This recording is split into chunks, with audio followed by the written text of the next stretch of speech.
Assalamualaikum warahmatullahi wabarakatuh.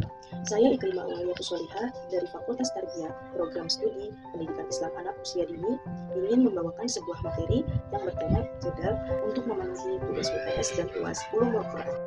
Jadal. Apa itu jadal?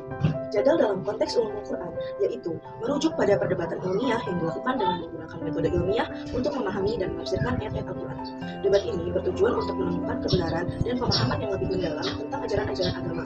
Jadal juga bentuk perdebatan atau diskusi yang serius dan struktur, di mana kedua belah pihak saling mengajukan argumen dan bukti untuk membuktikan pendapat masing-masing. Dalam konteks Ulumul Quran, jadal digunakan untuk membahas berbagai isu terkait ayat-ayat Al-Quran, seperti tafsir, hukum, dan sejarah. Pengertian jadal. Jadal dan jidal adalah bertukar pikiran dengan cara bersaing dan berlomba untuk mengalahkan lawan. Pengertian ini berasal dari kata jadal tu habal, yakni ahkam tu fatuha, atau aku kokohkan jalinan tali itu. Mengingat kedua belah pihak yang berdebat itu mengokohkan pendapatnya masing-masing dan berusaha menjatuhkan lawan dari pendirian yang dipegangnya. Allah menyatakan dalam Al-Quran bahwa jadal merupakan salah satu tabiat manusia, dan sesungguhnya manusia adalah makhluk yang paling banyak berdebat. Quran Surat Al-Kahfi ayat 54, yakni paling banyak bersungut dan berselisih. Di samping itu, Allah memperbolehkan juga bermunazarah dengan ahli kitab dengan cara yang baik. Firman-Nya, dan janganlah kamu berdebat dengan ahli kitab, melainkan dengan cara yang paling baik.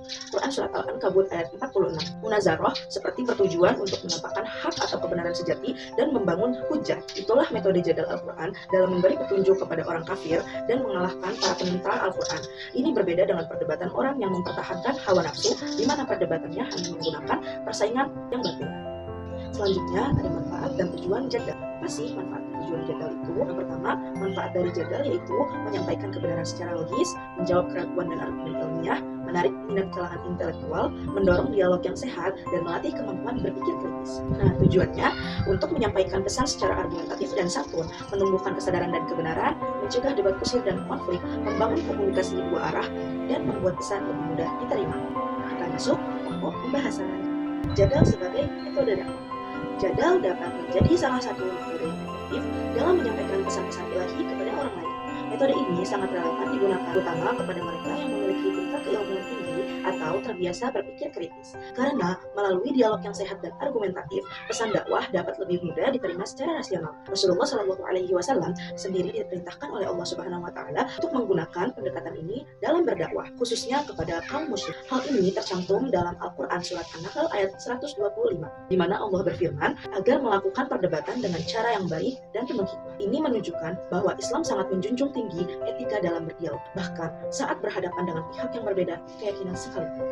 Yang kedua, ada metode debat Al-Quran. Al-Quran tidak menempuh metode yang dipegang teguh oleh para ahli kalam yang memerlukan adanya muqaddimah atau premis dan natijah atau konklusi, seperti dengan cara beristidlal atau inferensi dengan sesuatu yang bersifat fully universal atas yang juz'i atau parsial. Dalam qiyas syumul, beristidlal dengan salah satu dua juz'i atas yang lain dalam qiyas tamsil, atau beristidlal dengan juz'i atas fully dalam qiyas istiqra'. Hal itu dikarenakan Al-Quran datang dalam bahasa Arab dan menyeru mereka dengan bahasa yang mereka ketahui.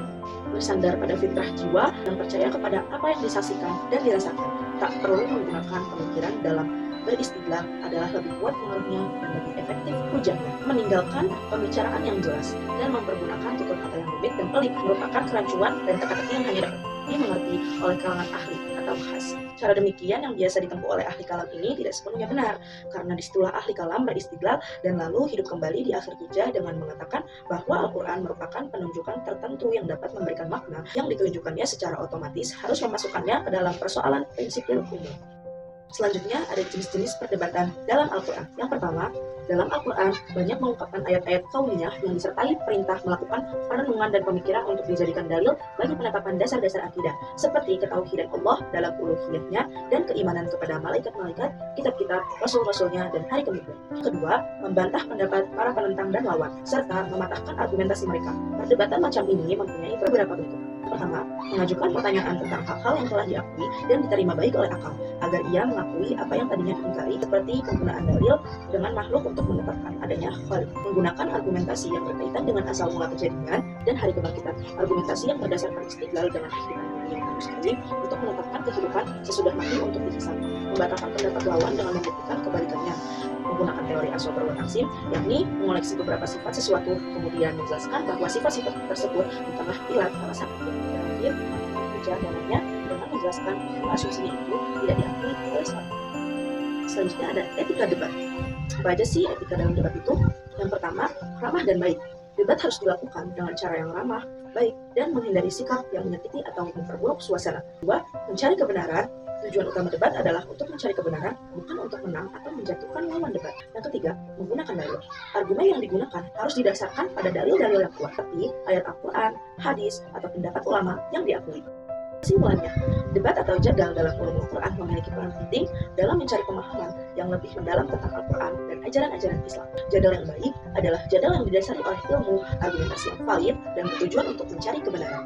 Etika debat sangat penting untuk menghindari perpecahan dan menjaga persatuan umat Islam. Cukup sekian materi yang dapat saya sampaikan. Kurang lebihnya, maafkan. Semoga bermanfaat. Wassalamualaikum warahmatullahi wabarakatuh.